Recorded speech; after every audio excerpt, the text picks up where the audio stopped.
दर्शक महानुभाव नमस्कार, तपाईँ हेर्दै हुनुहुन्छ नेपाल पोस्ट। म गोविन्द सपागाई। आज मिति विक्रम सम्वत 2082 असार महिनाको 15 गते आइतबार, यसमा 2025 जुन 29 तारिक। यसै गरी आज असार शुक्ल चतुर्थी तिथि सँगै दही चिउरा खाने दिन, राष्ट्रिय धान दिवस पनि रहेको छ। दर्शक महानुभाव, किसानहरूको चाड आज असार 15 देशैभरि विभिन्न कार्यक्रम गरी मनाउने चलन रहेको छ। असार 15 को यहाँलाई धेरै धेरै शुभकामना व्यक्त गर्न चाहन्छौं। दर्शक महानुभाव, सदा झै आज पनि उपस्थित भएका छौं। देशको पछिल्लो राजनीतिक घटनाक्रम, भिजिट भिसा प्रकरणमा रोमालिएको राजनीति, प्रतिनिधि सभामा नाराबाजी सँगै बहिष्कार, विभिन्न नेताहरूको गम्भीर आरोप प्रत्यारोप, यस बारेमा जानकारी दिनेछौं। सहकारी ठगीको आरोपमा जेलमा पुगेका रवि लामिछाने, पतञ्जलि जग्गा प्रकरण, राजवादीको आन्दोलन, देश तथा विदेशमा घटेका घटना, मौसम सम्बन्धी जानकारी लगायत आज दिनभरि कहाँ के हुँदैछ त सम्पूर्ण जानकारी लिएर उपस्थित भएका छौं। दर्शक महानुभाव, पछिल्लो राजनीतिक घटनाक्रम प्रति तपाईको आफ्नो भनाइ के रहेको छ त कृपया तलको कमेन्ट बक्समा आफ्नो प्रतिक्रिया उल्लेख गर्न नबिर्सनु होला। आउनुहोस् समाचार सुरु गरौं। राजसपाका सभापति रवि लामिछानेले जेलबाटै ठगी धन्दा चलाएको गम्भीर आरोपको प्रसंगबाट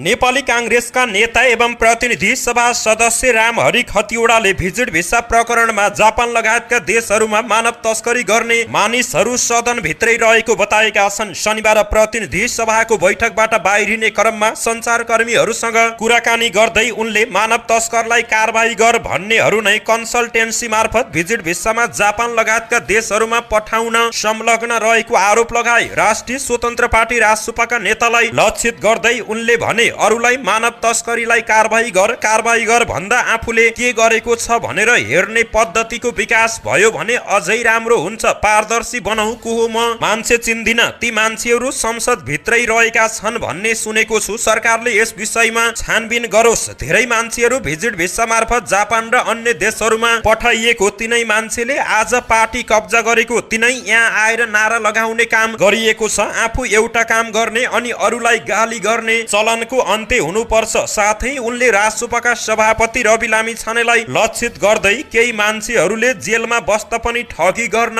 नछोडेको बताए। जेलमा परेको छु, सहयोग गर्नुस् भनेर पैसा उठाउन थालिएको उनको दाबी रहेको छ। जेलमा बस्दा होस् वा बाहिर हुँदा होस्, ठगी गर्न नछोड्ने चलन बढेको छ। जोसुकै होस्, जेलमा परेको छु, सहयोग गर्नुस् भनेर चन्दा उठाउन थाल्यो भने के गर्नुहुन्छ, उनले प्रश्न गरेका छन्। मान्छेहरू यस्ता पनि देखिन थालेका छन्। राजसपाको हस्ताक्षर अभियानलाई कसरी हेर्नु भएको छ भन्ने प्रश्नमा हस्ताक्षर गर्न पाइन्छ, ठग्न पाइँदैन। हस्ताक्षर गर्दा पनि चन्दा लिने, सही पनि गर्न लगाउने, चन्दा पनि देऊ भन्ने यस्तो पनि हुन्छ र भन्दै खतिवड़ाले प्रश्न गरेका छन्।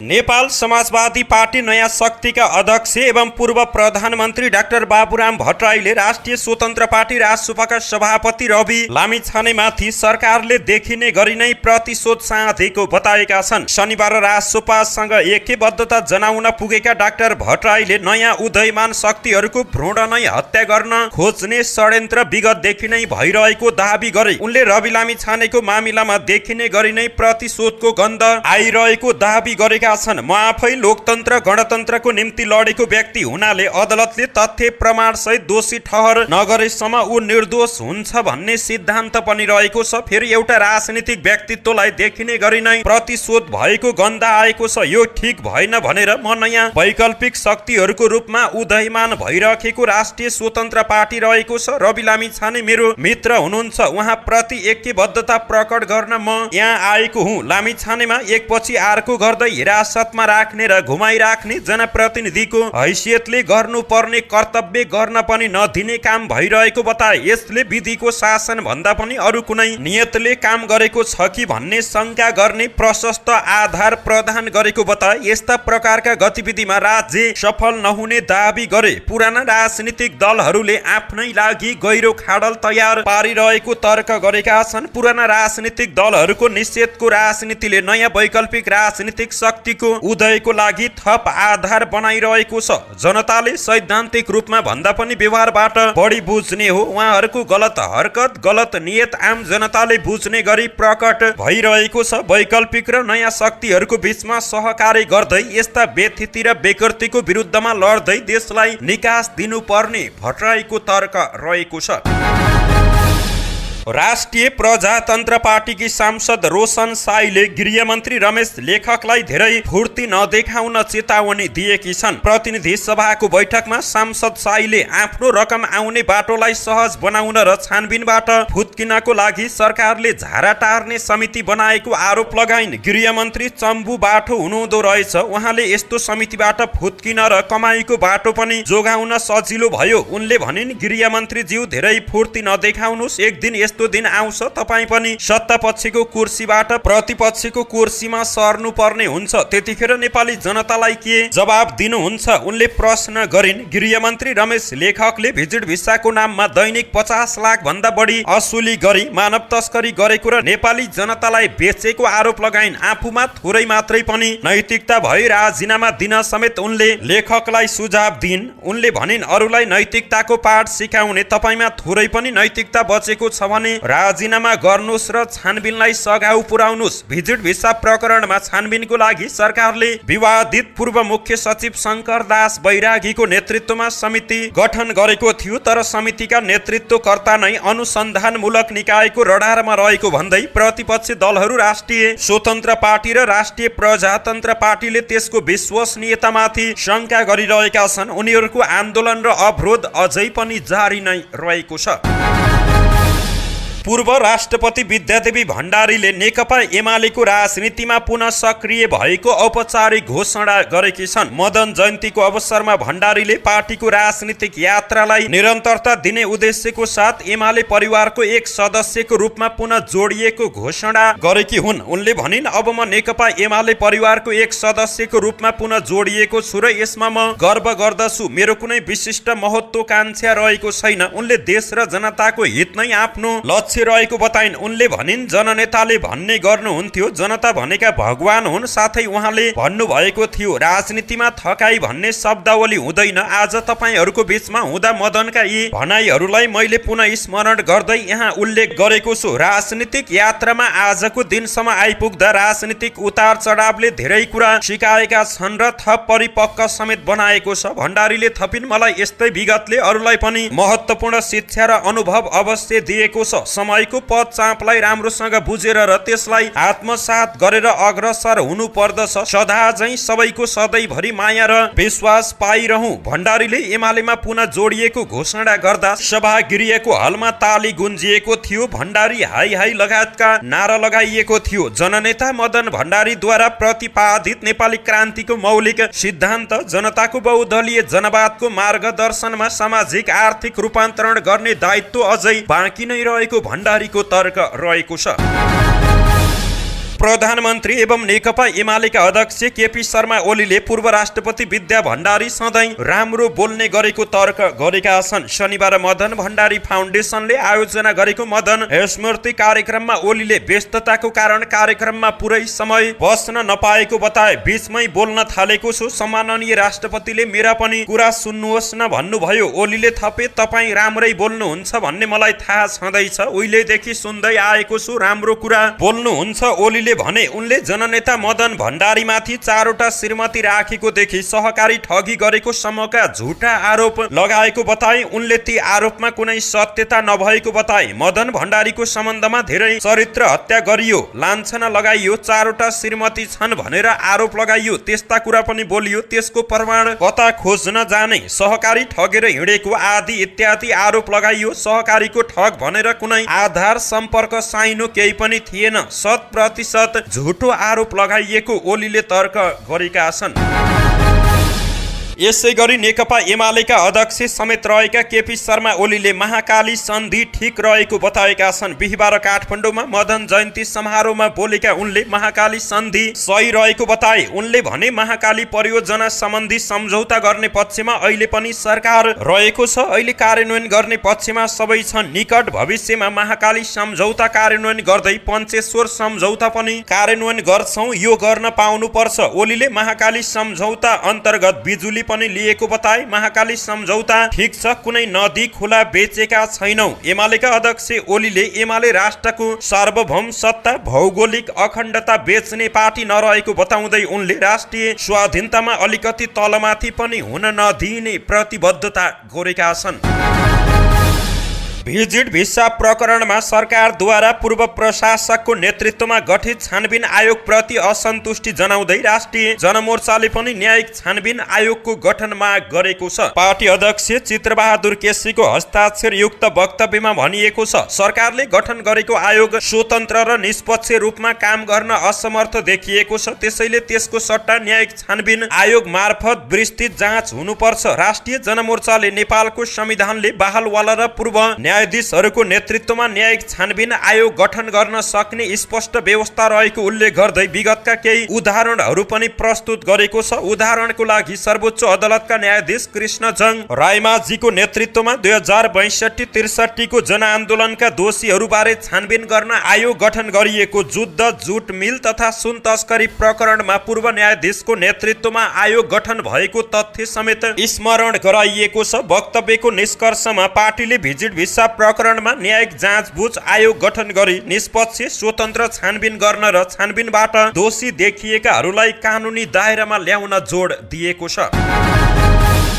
नेकपा माओवादी केन्द्रका अध्यक्ष पुष्पकमल दाहाल प्रचण्डले कम्युनिस्ट आन्दोलनमा पछिल्लो समय विचलन आएको बताएका छन्। भक्तपुरमा आयोजित एक कार्यक्रममा बोल्दै उनले यस्तो तर्क गरेका हुन्। उनले पार्टीको आन्दोलनमा विभिन्न किसिमका राजनीतिक, सैद्धान्तिक, व्यवहारिक र सांस्कृतिक विचलन देखिएको बताए। कम्युनिस्ट पार्टी स्थापना भएर अघि जाँदै गर्दा जुन आदर्शको निम्ति र जुन समर्पण भावको साथ त्याग र तपस्याद्वारा जनताको सेवा गर्ने र वर्गको मुक्तिको लागि आफूलाई सम्पूर्ण रूपले समर्पित गर्ने प्रतिबद्धता व्यक्त भएको थियो, त्यो अनुसार अहिलेको आन्दोलन अघि बढ्न नसकेको जिकिर गरे। अध्यक्ष दाहालले भने आजभोलि पार्टीमा आन्दोलनमा धेरै नै किसिमका विचलनहरू, सैद्धान्तिक, राजनीतिक पनि, व्यवहारिक, सांस्कृतिक पनि थुप्रै किसिमका विचलनहरू देखिएका छन्। हामीले जति बेला कम्युनिस्ट पार्टी स्थापना भएर अघि जाँदै गर्दा जुन आदर्शको निम्ति र जुन समर्पण भावको साथ त्याग र तपस्याद्वारा जनताको सेवा गर्ने र वर्गको मुक्तिको लागि आफूलाई सम्पूर्ण रूपले समर्पित गर्ने प्रतिबद्धता व्यक्त गरेका थियौं। हिजो चाहे जनक्रान्तिको बेला होस् वा जनआन्दोलनको बेलामा जुन किसिमको समर्पण प्रदर्शन गर्थ्यौं, आजभोलि धेरै नै खडेरी लागेको छ। सबैतिर पदको निम्ति, स्वार्थको निम्ति, आफ्नो व्यक्तिगत प्रतिष्ठाको निम्ति मान्छे तछाड मछाड गरेको देखिन्छ। हाम्रो पार्टीले गएको केन्द्रीय समितिको बैठकमा यो त बढी नै भयो। हामी हाम्रो विचार, राजनीतिक मुद्दा, वर्ग समुदाय प्रति जति नजिकको सम्बन्ध र उनीहरूको मुक्तिको निम्ति समर्पित गर्नुपर्ने हो, त्यसो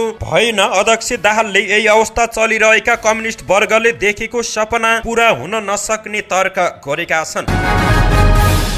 नेकपा एकीकृत समाजवादीका सचिवालय सदस्यहरूले पतञ्जलि जग्गा प्रकरणमा आफ्ना अध्यक्षमाथि प्रतिशोधकै आधारमा मुद्दा चलाइएको धारणा राखेका छन्। शनिबार काठमाडौँमा बसेको नेकपा एकीकृत समाजवादी सचिवालय बैठकको दोस्रो दिन धारणा राख्ने सदस्यहरूले प्रतिशोधकै आधारमा अध्यक्ष माधव नेपालमाथि मुद्दा चलाइएको बताएका हुन्। उनीहरूले सोही मुद्दाको आधारमा अध्यक्ष पदको जिम्मेवारी हट्न नहुने सुझाव दिएको नेता सोमप्रसाद पाण्डेले जानकारी दिए। बैठकमा अध्यक्ष माधव नेपालको मुद्दाको विषय, सांगठनिक कार्य लगायत 7 वटा एजेन्डामाथि छलफल भइरहेको छ। सचिवालय बैठक आज आइतबार पुनः बस्ने र आवश्यक निर्णय गरेर सम्पन्न हुने पाण्डेले जानकारी दिएका छन्।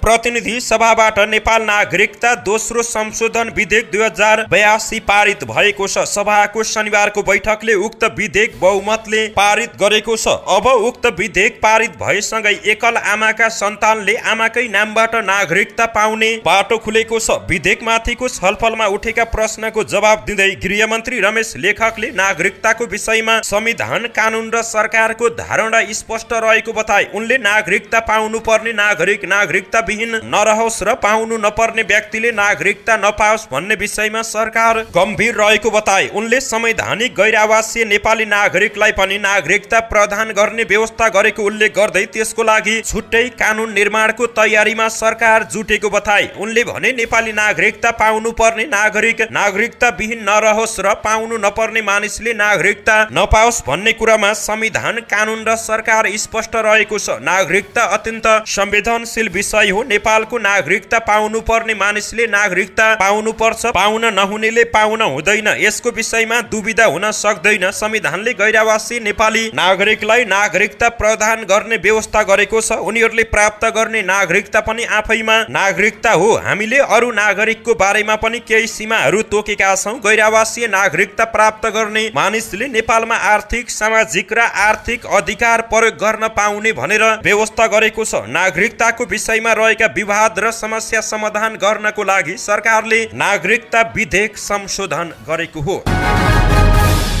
नेकपा माओवादी केन्द्रका उपमहासचिव वर्षमान पुन अनन्तले सरकारले आगामी आर्थिक वर्षको बजेट मार्फत बिचौलियाहरूको स्वार्थमा नीति ल्याएको आरोप लगाएका छन्। पार्टी सम्बद्ध नेपाल उद्योग व्यापार महासंघको सचिवालय बैठक तथा अन्तर्क्रियात्मक प्रशिक्षण कार्यक्रममा शनिबार भक्तपुरमा बोलेका पुनले रड बनाउन प्रयोग हुने स्पन्ज, आइरन र तार जाली उद्योगको लागि आर्थिक चलखेलको आधारमा कर नीति ल्याइएको बताए। सत्ता निकट अमुक स्वार्थ समूहको फाइदाको लागि ल्याइएको नीतिको कारण अरबौं लगानी गरेका अरू व्यवसायीको व्यवसाय धरापमा पर्ने र हजारौंको रोजगारी गुम्ने अवस्था आएको तर्क गरेका छन्। उनले कानुन बनाउनेदेखि बजेट निर्माण र ठेक्कापट्टामा समेत बिचौलियाकरण भएको भन्दै यो स्थितिको अन्त्य नगरी मुलुकमा राष्ट्रिय पुँजी निर्माण सम्भव नहुने धारणा राखेका छन्। नेकपा एकीकृत समाजवादीका सांसद प्रकाश ज्वालाले पूर्व मन्त्री, राजनीतिक दलका नेता र व्यापारीहरूको सुरक्षामा खटाइएका सुरक्षाकर्मी तत्काल फिर्ता गर्न माग गरेका छन्। प्रतिनिधि सभाको बैठकमा बोल्दै आफू पनि मन्त्री भएको तर मन्त्रीबाट बिदा भए लगतै सुरक्षाकर्मी फिर्ता पठाएको बताए। उनले भने यति बेला सरकारले नेपाल प्रहरी र सशस्त्र प्रहरी बलका धेरै सुरक्षाकर्मीहरूलाई भूतपूर्व मन्त्रीहरू, कतिपय राजनीतिक दलका नेताहरू, कतिपय व्यापारीहरूको साथमा खटाइएको छ। ऐन कानुन विपरीत यसरी सुरक्षाकर्मीहरूलाई खटाउने कुरा निश्चित रूपमा गम्भीर छ, बेठिक छ, यो गलत छ। गैर कानुनी रूपमा सुरक्षाकर्मीहरू कुन कुन व्यक्तिको लागि खटाइएको छ त्यो गृहमन्त्रीले सदनमा जानकारी गराउनु पर्छ। तुरुन्तै यसरी खटाइएका सुरक्षाकर्मीहरूलाई फिर्ता बोलाउनु पर्छ। म पनि मन्त्री भएको, म जुन दिन मन्त्रीबाट बिदा भएँ त्यसै दिन सुरक्षाकर्मी फिर्ता गरेँ, तर अहिले कतिपय पूर्व मन्त्रीको पछि पछि सुरक्षाकर्मी खटाइएको छ, यो लाजै मर्दो कुरा भएको उनको तर्क रहेको छ। संयुक्त राष्ट्र संघको विकासको लागि वित्त सम्बन्धी चौथो अन्तर्राष्ट्रिय सम्मेलनमा सहभागी हुन नेपाली प्रतिनिधि मण्डलको नेतृत्व गर्दै प्रधानमन्त्री केपी शर्मा ओली स्पेन प्रस्थान गरेका छन्। विकासको लागि वित्त सम्बन्धी यो सम्मेलनमा विश्वका सबै सरकारका नेताहरू, विश्व र क्षेत्रीय संस्था, वित्तीय र व्यापारिक संस्था, व्यवसायी, नागरिक समाज र संयुक्त राष्ट्र प्रणालीका सम्बन्धित प्रतिनिधि सहभागी हुने बताइएको छ। नेपालले अल्प विकसित, साना र टापु मुलुकको आवाज समेतलाई अगुवाई गर्दै सम्मेलनमा वकालत गर्नेछ। सम्पन्न मुलुकले गरिब र साना मुलुकको लागि गरेका लगानी प्रतिबद्धताको कार्यान्वयनको लागि पनि सम्मेलनमा छलफल हुनेछ। भ्रमणको अवसरमा प्रधानमन्त्री ओलीले सम्मेलनलाई सम्बोधन गर्नेछन्। ओलीले स्पेनका राजा फिलिप द्वितीयसँग शिष्टाचार भेट र स्पेनका समकक्षी सान्चेजसँग भेटवार्ता गर्नेछन्। त्यसैगरी विश्वका अन्य मुलुकका नेताहरूसँग साइडलाइन भेटवार्ता गर्ने कार्यक्रम तय भएको परराष्ट्रले जानकारी दिएको छ। 16 देखि 19 असारसम्म हुने सम्मेलनमा सहभागी भएर प्रधानमन्त्री ओली 20 असारको साँझ 4:45 बजे फर्कने तालिका रहेको छ। नेपालबाट हुन लागेको यो उच्च स्तरको भ्रमणले नेपालमा विकसित मुलुकबाट हुने लगानी वृद्धिको लागि स्पेन लगायत युरोपेली मुलुकका पर्यटन आकर्षणमा योगदान पुग्ने बताइएको छ। कुल 21 सदस्यीय भ्रमण दलमा प्रथम महिला राधिका साक्य, प्रधानमन्त्रीका मुख्य सल्लाहकार विष्णु प्रसाद रिमाल, परराष्ट्र मन्त्रालयका सचिव अमृत बहादुर ठाकुर राई, अर्थ मन्त्रालयका सचिव घनश्याम उपाध्याय, प्रधानमन्त्री तथा मन्त्री परिषद कार्यालयका सचिव राजकुमार श्रेष्ठ, प्रधानमन्त्रीका प्रमुख स्वकीय सचिव राजेश वज्राचार्य, ओलीका निजी चिकित्सक डाक्टर स्मृति साक्य, परराष्ट्रका सहसचिव कृष्ण प्रसाद ढकाल, अर्थ मन्त्रालयका महासचिव धनीराम शर्मा, परराष्ट्रका शिष्टाचार महापाल कुमार राज खरेल लगायत सहभागी रहेका छन्। काठमाडौँबाट 21, स्पेन र न्युयोर्कबाट 8 गरी 21 जना नेपाली प्रतिनिधि मण्डल हुनेछ। भ्रमण दलमा स्पेनको लागि नेपाली राजदूत सनिल नेपाल, संयुक्त राष्ट्र संघको लागि नेपालको स्थायी नियोगका स्थायी प्रतिनिधि लोकबहादुर थापा लगायत सहभागी हुने बताइएको छ। राजसपाका सांसद शिशिर खनालले प्रधानमन्त्री केपी ओलीले कांग्रेसले भनेको भन्दा बाहिर गएर कुनै निर्णय गर्नै नसक्ने टिप्पणी गरेका छन्। संसद भवन परिसरमा सञ्चारकर्मीहरूसँग कुरा गर्दा सरकार जोगाउनको लागि ओली धेरै कमजोर बनेको बताए। उनले भने उहाँले बलियो प्रधानमन्त्री हुँदा नेकपा कालमा उहाँले गरेको प्रयास असफल रह्यो। कांग्रेसले चाहेको दिन सरकार ढल्छ भनेर उहाँहरू आफै भनिराख्नु भएको छ। कहीँ पनि कांग्रेसले चाहेको निर्णय भन्दा बाहिर गएर कुनै निर्णय गर्न सकेका छैनन्। उनले कांग्रेससँग सहकार्य थालेपछि ओलीको दम्भ सकिएको टिप्पणी गरेका छन्। लागु औषध गाँजा लुकाएर तस्करी गर्ने प्रयासको साथ यात्रा गरिरहेका 4 जनालाई प्रहरीले पक्राउ गरेको छ। बारा जिल्लामा प्रहरीको संयुक्त टोलीले शनिबार 212 किलो 928 ग्राम गाँजा बरामद गर्दै 4 जनालाई नियन्त्रणमा लिएको हो। मकवानपुरको हेटौडाबाट बाराको प्रसौनी गण्डकतर्फ जाँदै गरेको प्रदेश नम्बर 030104 4630 नम्बरको पिकअप गाडी परवानीपुर गाउँपालिका 5 पौवारीमा चेक जाँचको क्रममा पक्राउ परेको जिल्ला प्रहरी कार्यालय 12 ले जानकारी दिएको छ। गाडीको ट्रलीमा धानको भुसभित्र लुकाएर राखिएको अवस्थामा उक्त परिमाणको गाँजा फेला परेको प्रहरीले जनाएको छ। उनीहरू सबै उक्त पिकअप गाडीमा सवार रहेको र लागु औषध तस्करीमा संलग्न रहेको आशंकामा थप अनुसन्धान भइरहेको प्रहरीद्वारा जानकारी प्राप्त भएको छ। मकवानपुरको पूर्वी क्षेत्र स्थित बागमती गाउँपालिकामा खुर्पा प्रहारबाट 1 जनाको मृत्यु भएको छ। शनिबार बागमती गाउँपालिका 9 बेतेनीका 57 वर्षीय रामबहादुर वाइबामाथि धारिलो हतियार खुर्पा प्रहार भएको जिल्ला प्रहरी कार्यालय मकवानपुरले जानकारी दिएको छ। बेतेनी स्थित स्वास्थ्य चौकीमा कार्यरत कार्यालय सहयोगी बाराको निजगढ नगरपालिका 3 सिङ्गोल बस्ने 35 वर्षीय कुमार थापाले खुर्पा प्रहार गरी गम्भीर घाइते बनाएको प्रहरी नायब उपरीक्षक श्यामु अर्यालले जानकारी दिएका हुन्। डीएसपी अर्यालका अनुसार गम्भीर घाइते वाइबाको उपचारको क्रममा बेतेनी स्वास्थ्य चौकीमा मृत घोषणा गरिएको हो। थापाले वाइबामाथि खुर्पा प्रहार गरेपछि कोही नजिक आए मार्ने धम्की दिएर गाउँमा आतंक फैलाएका थिए। घटनास्थलमा खटिएका इलाका प्रहरी कार्यालय फापरबारीका इन्चार्ज प्रहरी निरीक्षक पावल सिंह लामाको टोलीले आरोपित थापालाई नियन्त्रणमा लिएको छ। विराटनगरमा भएको विवश हत्याको घटनामा दोषी ठहर भएका व्यक्ति 17 वर्षपछि पक्राउ परेका छन्। घटना भएको र अदालतले दोषी ठहर गरेको धेरै भइसक्दा पनि हत्यारा पक्राउ गर्न प्रहरीलाई समय लागेको हो। खोजी तीव्र पारेको प्रहरीले हत्यारा भारतमा लुकेर बसेको कारण पक्राउ गर्न सकेको थिएन। मोरङ प्रहरीका प्रवक्ता डीएसपी कोपिला चुडालले 17 वर्ष अघिको हत्यामा संलग्न विराटनगर महानगरपालिका 15 घर भई विराटनगर 16 मा बस्दै आएका 35 वर्षीय राजकुमार सहनीलाई पक्राउ गरिएको जानकारी दिइन्। उनका अनुसार 2065 साउन 26 गते विराटनगर 15 का 17 वर्षीय शम्भु कुमार सहनीको हत्या भएको थियो। धारिलो हतियार प्रहार गरेर हत्या गरेपछि 2 टुक्रा पारेर विराटनगर 16 स्थित नहरमा फालेको अवस्थामा 2065 साउन 28 गते शम्भुको शव फेला परेको थियो। त्यतिबेला हत्या गरेपछि बोरामा पोको पारेर फालेको छेद विच्छेद अवस्थाको शव नहरमा भेटिएको प्रहरीले जनाएको थियो। प्रहरीको अनुसन्धानबाट हत्यामा राजकुमार सहनी लगायतको संलग्नता पुष्टि भएको थियो। राजकुमार लगायतका व्यक्तिहरूले मृतक शम्भुलाई घरबाटै बोलाएर लगेका थिए। विवश तरिकाले हत्या गरेर फालेको अवस्थामा 2 दिनपछि शव फेला परेको थियो। घटनामा दोषी ठहर गर्दै जिल्ला अदालत मोरङले 2077 माघ 20 गते उनलाई जन्मकैदको फैसला सुनाएको थियो।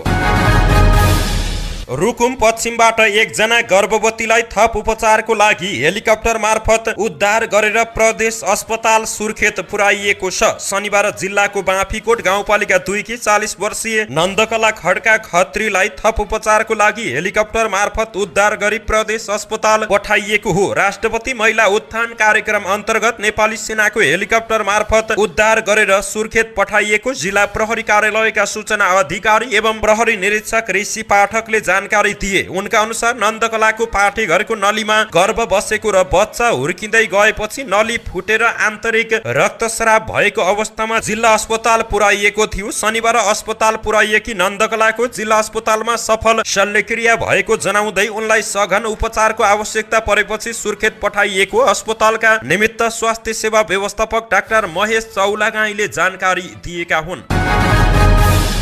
सिन्धुपाल्चोकको भोटेकोशी गाउँपालिकामा 16 वर्षीय किशोरीको सामूहिक बलात्कारपछि हत्या भएको छ। प्रहरीका अनुसार भोटेकोशी गाउँपालिका 5 की निशा तामाङको बलात्कारपछि हत्या भएको हो। प्रहरीले नग्न अवस्थामा उनको शव फेला पारेको थियो। उनको असार 10 मा हत्या भएको र उनको बलात्कार तथा हत्यामा संलग्न रहेको आरोपमा 5 जना पक्राउ परिसकेका छन्। सबै आफन्त नै रहेका छन्। प्रहरीले बलात्कार र हत्या आरोपीहरू भोटेकोशी गाउँपालिका 5 मार्मिङ घर भएका 21 वर्षीय निमा तेन्जिङ तामाङ, 22 वर्षीय वाङ निमा तामाङ, 32 वर्षीय नाम ग्याल शेर्पा, 20 वर्षीय दावा तामाङ र 22 वर्षीय लाक्पा पासाङ तामाङलाई सार्वजनिक गरेको छ। बालिकाको परिवारले निशाको बलात्कारपछि हत्या भएको भन्दै प्रहरीमा जाहेरी दिइसकेका छन्। प्रहरीका अनुसार किशोरीको असार 10 मा बलात्कार सँगै हत्या गरिएको थियो भने असार 11 मा उनको शव फेला परेको थियो। प्रहरीले काठमाडौँको शिक्षण अस्पतालको फोरेन्सिक विभागमा ल्याएर शवको पोस्टमार्टम गराउँदा उनको बलात्कार पछि हत्या भएको खुलेको थियो। घरबाट करिब 400 मिटरको दूरीमा रहेको जंगलमा किशोरीको शव फेला परेको थियो। छ्यादी खोला जंगलको खोल्सामा शव नग्न अवस्थामा फेला परेपछि प्रारम्भिकमै बलात्कार पछि हत्या भएको शंका गरिएको थियो। नजिकैको बारीमा किशोरीको सामूहिक बलात्कार पछि हत्या गरेर शव खोल्सामा लगेर फालेको प्रारम्भिक अनुसन्धानमा खुलेको प्रहरीले जानकारी दिएको छ। 2075 साउन 10 मा कञ्चनपुरकी 13 वर्षीय बालिका निर्मला पन्तको बलात्कार पछि हत्या भएको घटना सार्वजनिक भएको थियो। सो घटनाको अहिलेसम्म पनि अनुसन्धान सफल हुन सकेको छैन। सिन्धुपाल्चोकको मेलम्चीमा बस दुर्घटना हुँदा चालक सहित 8 जना घाइते भएका छन्। भोताङबाट काठमाडौँको लागि छुटेको बागमती प्रदेश 301005 ख 9976 नम्बरको बस शनिबार करिब 1 बजे मेलम्चीमा दुर्घटनामा परेको हो। मेलम्ची नगरपालिका 10 रामपुर बेसी मेलम्ची बजार पारी भएको दुर्घटनामा बसमा सवार 8 जना घाइते भएका छन्। 2 जनाको अवस्था मध्यम र 6 जना सामान्य घाइते भएको इलाका प्रहरी कार्यालय मेलम्चीले जानकारी गराएको छ। उत्तरी मध्य र दक्षिणी गाजापट्टीका धेरै क्षेत्रहरूमा इजरायलले गरेको हवाई आक्रमणमा 39 जना प्यालेस्टाइनीको मृत्यु हुनुको साथै दर्जनौं घाइते भएको बताइएको छ। मध्य गाजा शहरको सामेर जक्सन नजिकैका 2वटा अपार्टमेन्टलाई लक्षित गरी भएको इजरायली आक्रमणमा 13 जना नागरिकको मृत्यु हुनुको साथै अन्य घाइते भएको चिकित्सा स्रोतहरूले बताएका छन्। मध्ये अल रिमलको अल थावरा स्ट्रिट स्थित अर्को आवासीय भवनमा भएको आक्रमणमा आमा छोराको मृत्यु भएको छ। शहरको पश्चिममा रहेको प्यालेस्टाइनी जक्सन नजिकै इजरायलले विस्थापित मानिसहरूको शिविरमा बम प्रहार गर्दा 10 प्यालेस्टाइनीको मृत्यु हुनुको साथै दर्जनौं घाइते भएको बताइएको छ। गाजापट्टीको उत्तरमा जबालिया अल बलादको दरदुना जक्सन नजिकैको घरमा भएको आक्रमणमा अन्य 10 जनाले ज्यान गुमाएका छन्। खान युनिसको अघिल्लो बम विस्फोटमा घाइते भएका एक प्यालेस्टाइनीको पनि मृत्यु भएको बताइएको छ। खान युनुसको विस्थापितहरूको शिविरमा भएको इजरायली ड्रोन आक्रमणमा 2 बच्चा सहित अन्य 3 जनाको मृत्यु भएको छ।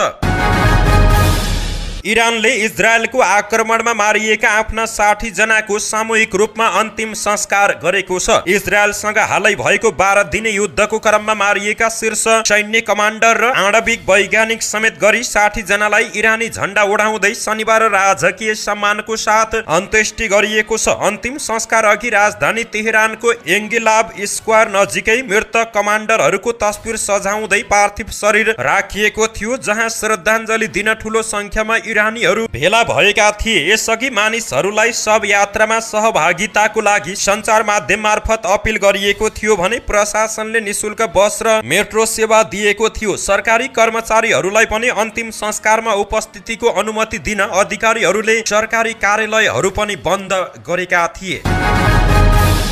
पाकिस्तानको खैबर पख्तुनख्वा प्रान्तमा परेको अविरल वर्षापछि आएको आकस्मिक बाढीमा परि 11 जनाको मृत्यु भएको छ। घटनामा अन्य 6 जना घाइते भएको प्रादेशिक विपद व्यवस्थापन प्राधिकरणले पुष्टि गरेको छ। बाढीको कारण स्वात नदीको जलस्तर एकाएक बढेपछि व्यापक क्षति पुगेको स्थानीय अधिकारीहरूलाई उद्धृत गर्दै अन्तर्राष्ट्रिय समाचार माध्यमले जानकारी दिएका छन्। प्राधिकरणका अनुसार मृतक मध्ये 4 जना पुरुष, 3 जना महिला र 4 जना बालबालिका रहेका छन्। बाढीको कारण 56 घरमा क्षति पुगेको छ, जसमा 6 घर पूर्ण रूपमा ध्वस्त भएका छन्। स्वात क्षेत्र बाढीबाट सर्वाधिक प्रभावित बनेको छ। 2 दिनसम्म लगातार वर्षा भएपछि उद्धार र राहत कार्य भने जारी नै राखिएको छ। धन्यवाद। यस्तै ताजा समाचारको लागि नेपाल पोस्ट हेर्दै गर्नुहोला।